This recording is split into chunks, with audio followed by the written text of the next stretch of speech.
আজ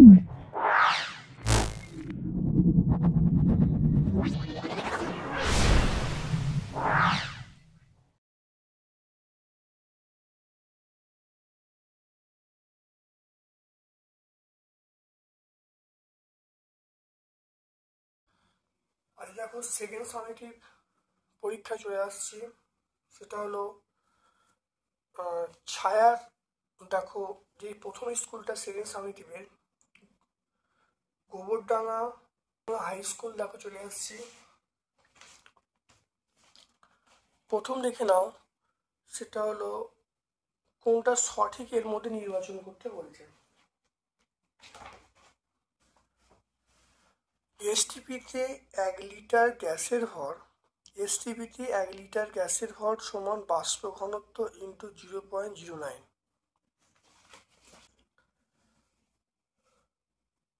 এটা option B বলবো, দেখতে পাচ্ছ এটা অপশান বি। তারপর দেখো চলে আসছো, বস্তুকে 2f দূরত্বের বেশি দূরত্বে রাখলে, উত্তর লেন্সের ক্ষেত্রে বস্তুটিকে 2f দূরত্বের বেশি দূরত্বে রাখলে ফোকাস দূরত্বের দ্বিগুণ অপেক্ষা বেশি দূরত্বে রাখলে প্রতিবিম্ব দেখো লেন্সের অপর পার্শ্বে তৈরি হবে, সেটা হলো এফ এবং 2f এর মাঝখানে। দেখতে পাচ্ছ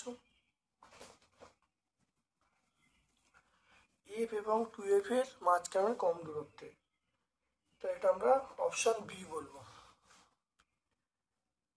4টি অভিন্ন রোধ সমান্তর সমবায়ে যুক্ত করলে, 4টি অভিন্ন রোধ সমান্তর সমবায়ে যুক্ত করলে তুল্য রোধের মান, 4টি অভিন্ন রোধ সমান্তর সমবায়ে তুল্য রোধ 2 ওহম হলে প্রতিটি রোধের মান কত? দেখে নাও।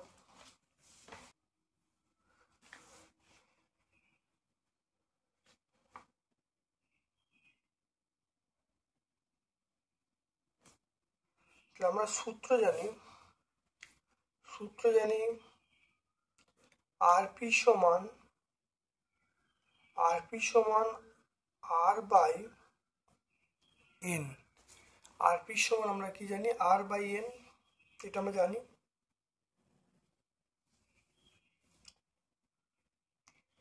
এখানে আরপির মান 2, এটা আর। এন মানে কি বলা আছে? 4টি রোধ, তাহলে 4, এনের জায়গায় 4 বসাবো, তাহলে আর এর জায়গায় আমরা 8 বসাবো।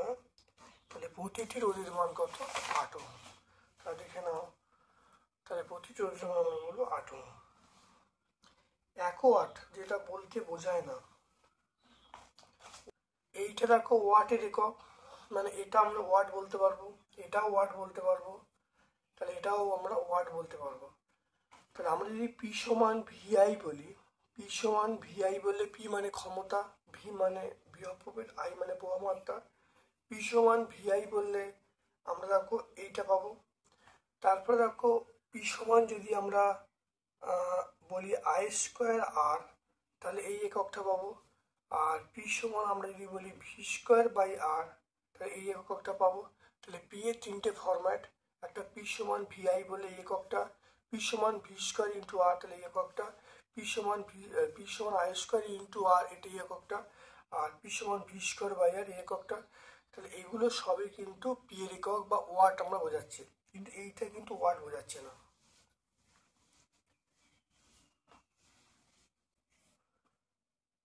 সিনেমার পর্দায় উৎপন্ন প্রতিবিম্বটি কেমন হবে? বলবো সদ এবং অবশিষ্ট বলবে। তাহলে আমরা এখানে অপশানে যেটা আছে সেটা সদ এবং অবশিষ্ট, অপশান সি, সদ এবং অবশিষ্ট আমরা বলবো। তড়ি লেপনের সময়, তারপর দেখো চলে এসো তড়ি লেপনের সময় কোনটা ক্ষয়প্রাপ্ত হয়? দেখে নাও, অ্যানোড ক্রমশ ক্ষয়প্রাপ্ত হয়, তাহলে অ্যানোড ক্ষয়প্রাপ্ত হয়। এটা তড়িৎ লেপন না বলে তড়িৎ বিশ্লেষণ বললে ভালো হতো। তাই তড়িৎ বিশ্লেষণের সময় অ্যানোড ক্ষয়প্রাপ্ত হয়। কোনটি জলীয় দ্রবণ H2S পাঠালে কালো পড়ে না? যেমন CSO4 জলীয় দ্রবণ H2S পাঠালে কালো হয়, PbHNO3 এটাও হয় কালো হয়, AgNO3 এটাও কালো হয়। জিঙ্ক সালফেটে জলীয় দ্রবণ H2S পাঠালে কোনো কালো হয় না। হেবার পদ্ধতিতে অ্যামোনিয়া উৎপাদনের সময় উদ্দীপক হিসেবে ব্যবহার করা হয়। হেবার পদ্ধতি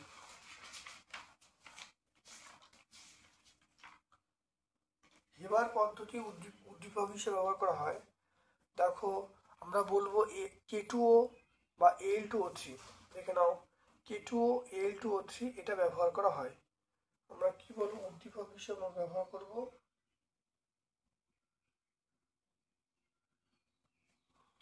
অপশন এ বলবে K2O এবং Al2O3। তারপরে আমরা চলে আসছি, দেখো মায়োপিয়া কাকে বলে? 2 দাগের প্রশ্ন। দেখো মায়োপিয়া কাকে বলে দেখে নাও। মায়োপিয়া বলতে চোখের যে সমস্যার জন্য কাছে জিনিস দেখা যায়, দূরের জিনিস দেখতে পাওয়া যায় না, চোখের এই সমস্যাকে আমরা মায়োপিয়া বলবো। মায়োপিয়া দূর করার জন্য আমরা অবতার লেন্স যুক্ত চশমা ব্যবহার করব। এটা পেজ নাম্বার 54 পাবো। তারপর দেখে নাও বিওটি কি? দেখে নাও বিওটি বলতে ব্রড অফ ট্রেড ইউনিট, অর্থাৎ 1 কিলোওয়াট ক্ষমতা সম্পন্ন একটি যন্ত্র 1 ঘন্টা চললে যে তড়িৎ শক্তি ব্যয় করে তাকে 1 কিলোওয়াট আওয়ার বা বিওটি বলে।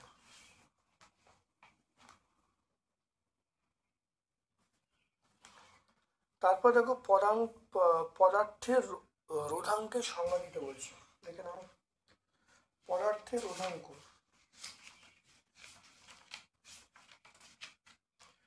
পদার্থের রোধাঙ্ক দেখে নাও একক দৈর্ঘ্য এবং একক প্রস্থচ্ছেদ বিশিষ্ট কোনো পরিবাহী দুই প্রান্তের বিপরীত পৃষ্ঠে রোধকে আমরা পরিবাহী রোধাঙ্ক বলবো। পেজ নাম্বার 66-এ পেয়ে যাব।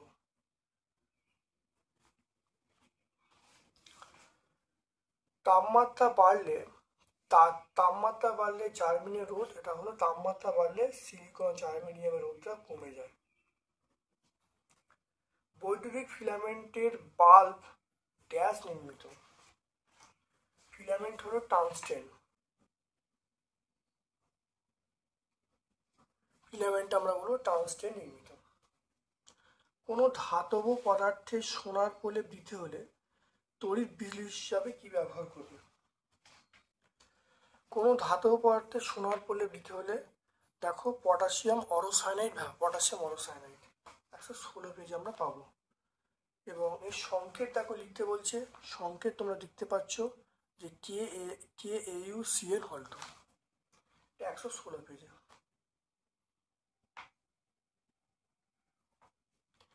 নেসলার বিকারক কি? নেসলার বিকারক হলো পটাশিয়াম মার্কিউরাইড আয়োডাইডের জলীয় দ্রবণ, এটা অ্যামোনিয়ার সংস্পর্শে তামাটি বর্ণ ধারণ করে। 120 পেজ।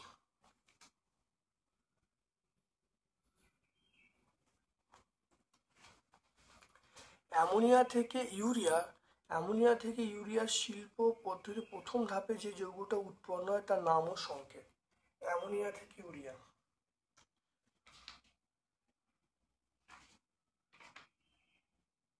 দেখো অ্যামোনিয়া থেকে ইউরিয়া উৎপন্ন করার জন্য যে প্রথম ধাপে যে যৌগটা উৎপন্ন হয় এটার নাম হলো দেখো অ্যামোনিয়াম কার্বামেট। এটার নাম হলো অ্যামোনিয়াম কার্বামেট, দেখতে পাচ্ছ 121 পেজে আমরা পেয়ে যাব। পেজ নাম্বার কত? 121-এ আমরা পেয়ে যাব। পরীক্ষাগারে H2S প্রস্তুতিতে লঘু H2S এর পরিবর্তে গাঢ় H2S ব্যবহার করে কি অসুবিধা হবে? এখানে গাঢ় H2S যদি ব্যবহার করি তাহলে কি হবে? H2S তীব্র জারক পদার্থ, গাঢ় H2S তীব্র জারক পদার্থ, তাই FeS এর সঙ্গে বিক্রিয়া H2S দ্বারা সালফার, তাহলে যা FeS এর সঙ্গে বিক্রিয়া করে H2S দ্বারা জারিত হয়ে সালফার উৎপন্ন হয়, তাই H2S আর পাওয়া যায় না। তাহলে সালফার পাওয়া যাবে কিন্তু H2S পাওয়া যায় না। দেখুন এখানে আছে, বিক্রিয়াটা লিখে দেবে। পেজ নাম্বার 123-এ আমরা পেয়ে যাব। তারপর দেখো জ্বলন্ত ম্যাগনেসিয়ামের সঙ্গে নাইট্রোজেনের বিক্রিয়া। জ্বলন্ত ম্যাগনেসিয়ামের সঙ্গে নাইট্রোজেন, দেখো উচ্চ তাপমাত্রায় নাইট্রোজেনের সঙ্গে ম্যাগনেসিয়ামের বিক্রিয়া করলে ম্যাগনেসিয়াম নাইট্রাইড উৎপন্ন হয়। বিক্রিয়া দেখতে পাচ্ছ 3Mg + N2 + Mg3N2, দেখে নাও এটা 125 পেজে পাবো।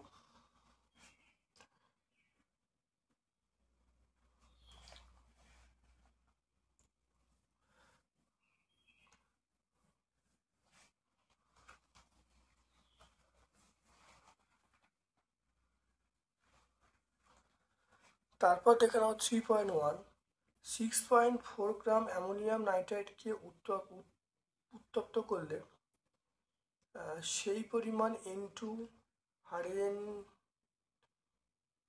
বিক্রিয়া করে STBতে কত লিটার উৎপন্ন হবে। অ্যামোনিয়াম নাইট্রাইটের সংকেত আমরা বলবো NH4NO2, এটা অ্যামোনিয়াম নাইট্রাইট। যদি একে উত্তপ্ত করা হয়, উত্তপ্ত করলে কি উৎপন্ন হবে? উত্তপ্ত করলে N2 উৎপন্ন হবে, তার সঙ্গে সঙ্গে আমরা কি বলবো? জল উৎপন্ন হবে, N2 আর জল। নাইট্রোজেনের এটা অ্যাটমিক মাস আমরা 14 বলবো, এটা 1 × 4, এটা 14, আর এটা হলো 16 × 2 বা 2 × 16। এটা কত আসছে? এটা 64 গ্রাম আসছে।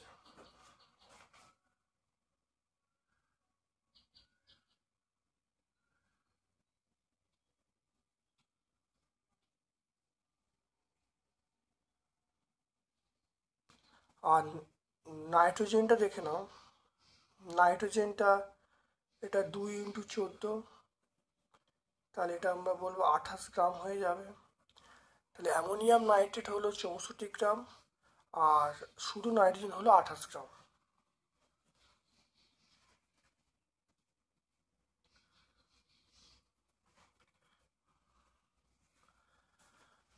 তাহলে এখানে দেখে নাও 64 গ্রাম অ্যামোনিয়াম নাইট্রেট থেকে নাইট্রোজেন পাওয়া যায়, এটা আমরা 28 গ্রাম বলবো। আর 6.4 গ্রাম অ্যামোনিয়াম নাইট্রোজেন পাওয়া যাবে, এটা 28/64 × 6.4 গ্রাম। এটা তাহলে 28/64 × 64/110, এটা এটা কাটাকাটি হয়ে গেল। তাহলে আমরা দেখো এটা ভাগ করলে কত হবে? 2.8 গ্রাম। তাহলে কত পাওয়া যাবে? 2.8 গ্রাম। এরপর দেখে নাও N2 + H2, এটা আমরা NH3 বলবো। এখানে 2 দিলাম, এখানে 3। এবার এইখানটা একটু বুঝে নাও, তাহলে এটা মানে 28 গ্রাম, আর এটা মানে অ্যামোনিয়া 2 × 22.4 লিটার, এটা বলতে পারি। তাহলে 28 গ্রাম থেকে কত পাওয়া যাচ্ছে? এইটা পাওয়া যাচ্ছে। তাহলে 28 গ্রাম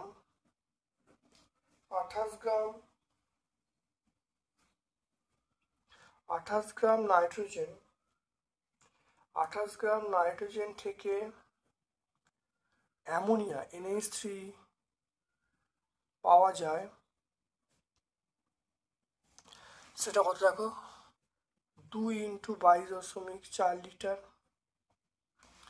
আর কত বেরিয়েছে দেখে না? 2.8 বেরিয়েছে।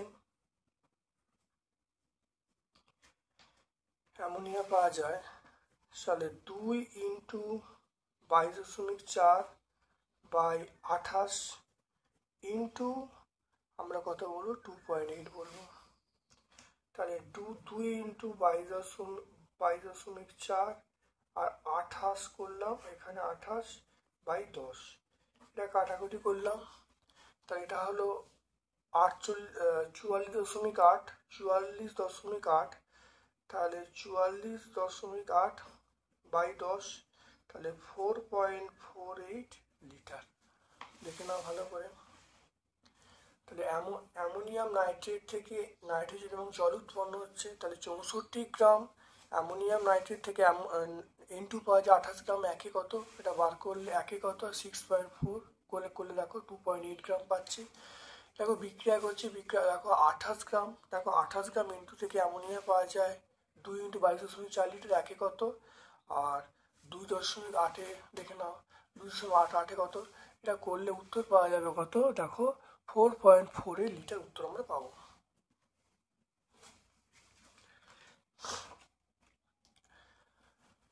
তারপর দেখে নাও সূর্যের আলোয় লাল এবং নীল কাঁচের প্লেটকে একসঙ্গে রাখলে কেমন দেখবে। সূর্যের আলোয় নীল এবং লাল কাঁচের প্লেটকে একসঙ্গে রাখলে এটা অবশ্যই কালো হয়ে যাবে, কারণ যখন লাল কাঁচের মধ্য দিয়ে সূর্যের আলো পড়লে লাল কাঁচকে লাল ব্যতীত সব আলোকে শোষণ করে নেবে, তাই নীল কাঁচের ওপর যখন লাল আলো পড়বে তখন নীল কাঁচ শুধুমাত্র নীলকে পাঠিয়ে দেবে, বাকি লালকে শোষণ করে নেবে। তাহলে নীল কাঁচ কী করবে, নীল কাঁচ আবার লাল আলোকে শোষণ করে নেবে, ফলে প্রতিফলিত হওয়ার মতো কোনো রশ্মি পাওয়া যাবে না, তাহলে কালো হয়ে যাবে। এর ফলে কি হবে, কালো হয়ে যাবে।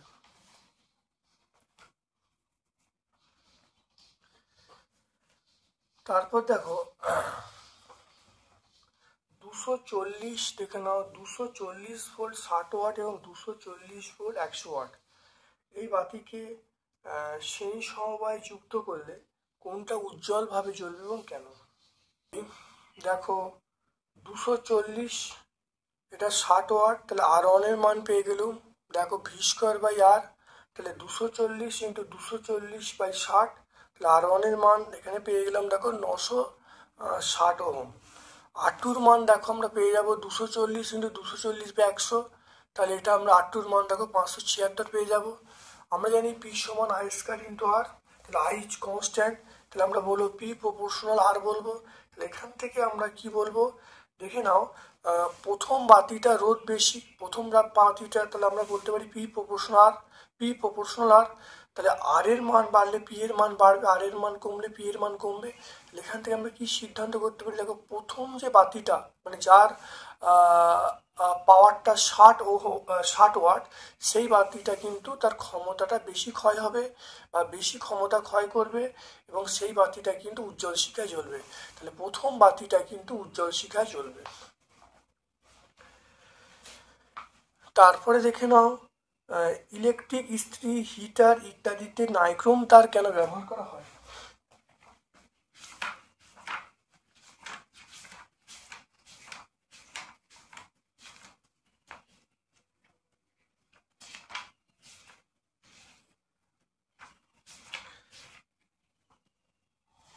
দেখে নাও নাইক্রোম তার ব্যবহার করার কারণ, দেখে নাও নাইক্রোম তারের রোধাঙ্ক বেশি হয়, তাই এটা বেশি উত্তপ্ত হতে পারে, জারিত হয় না।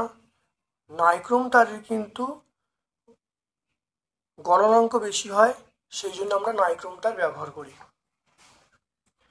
এরপর চলে এসো লঘু H2SO4 মিশ্রিত পটাশিয়াম ডাইক্রোমেট দ্রবণে H2S পাঠালে কি ঘটবে।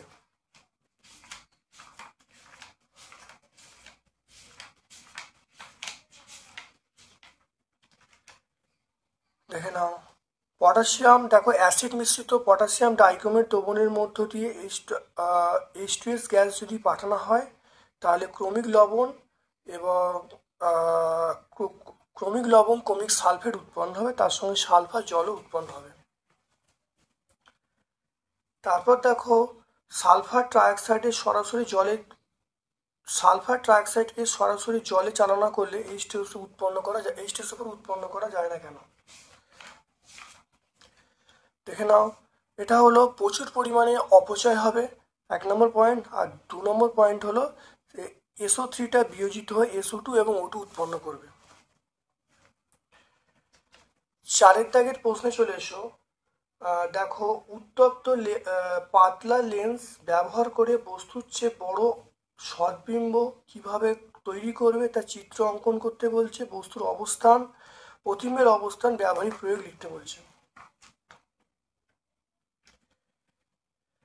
দেখে নাও, আমরা বস্তুকে অবশ্যই দেখো আমরা এফ এবং 2F এর মাঝখানে বসাবো।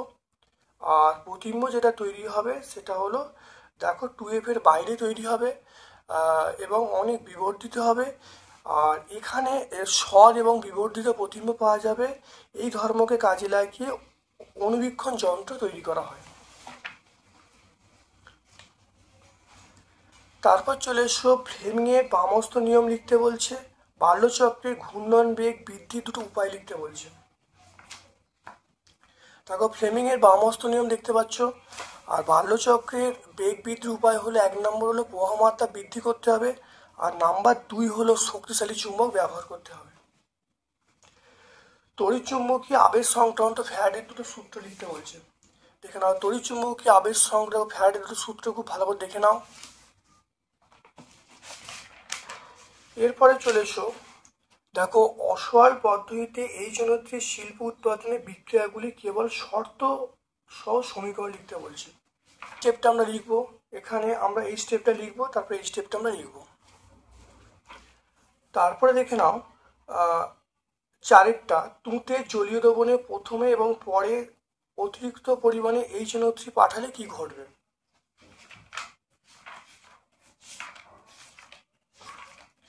দেখে নাও, প্রথমে যেটা উৎপন্ন হবে সেটা বেশি কপার সালফেট উৎপন্ন হবে, পরে কিন্তু জটিল কিউপ্রো অ্যামোনিয়াম সালফেট উৎপন্ন হবে। খুব ভালো করে এটা লিখে দেবে।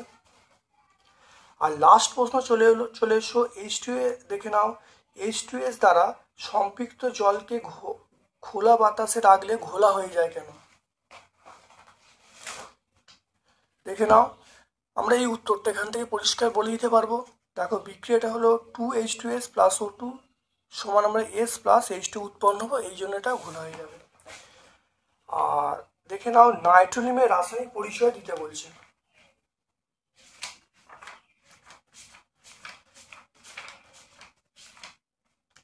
দেখে নাও, 1100 সেন্টিগ্রেড তাপমাত্রায় ক্যালসিয়াম কার্বনের উপর দিয়ে নাইট্রোজেন গ্যাস পাঠালে ক্যালসিয়াম সাইনামাইড এবং কার্বন উৎপন্ন হয়।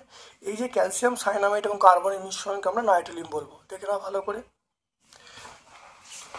তাহলে আজকে আমরা সেকেন্ড ইউনিটের এই সেটটা সম্পূর্ণ ব্যাখ্যা করলাম। আমার পক্ষ থেকে সকলকে ধন্যবাদ এবং শুভ কামনা জানাচ্ছি।